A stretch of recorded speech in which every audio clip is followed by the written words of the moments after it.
ডলারের চালু হওয়া কলিং প্যাক অনুযায়ী ১১৭ টাকা মধ্যবর্তী দরের সঙ্গে ২.৫% যোগ করে বিক্রি করতে পারবে ব্যাংক।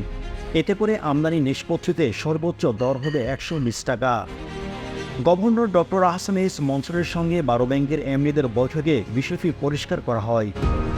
এ বিষয়ে শীঘ্রই একটি সার্কুলার জারি করা হবে। সার্কুলারটি যেদিন জারি করা হবে ওই দিন থেকে এ দর কার্যকর করা হবে। সূত্র জানায়, গত ৯ মে কেন্দ্রীয় ব্যাংকগুলোতে ডলারের লেনদেনে কলিং পে পদ্ধতি চালু করে। এ পদ্ধতিতে প্রতি ডলারের মধ্যে দর নির্ধারণ করা হয় ১১৭ টাকা। ভ্যাট দায়মুক্ত থেকে লাভজনক ব্যবসা পরিচালনার বিশ্বস্ত সহযোগী দ্য রিয়েল কনসালটেশন।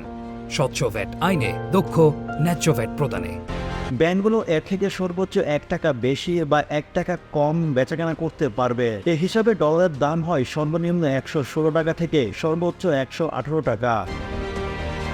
ওই দাম নির্ধারণ করা হলে বাজারে ওই দামে ডলার মিস না, যে কারণে নতুন গভর্নর দায়িত্ব নিয়ে ডলারের দাম বাজারের সঙ্গে সমন্বয় করতে দামকৃতিতা বাড়ানোর পদক্ষেপ নেন।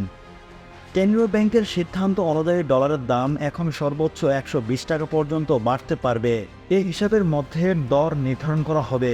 এ বিষয়ে প্রয়োজনীয় প্রস্তুতি সম্পন্ন করতে কেন্দ্রীয় ব্যাংকের সংশ্লিষ্ট বিভাগকে নির্দেশনা দেওয়া হয়।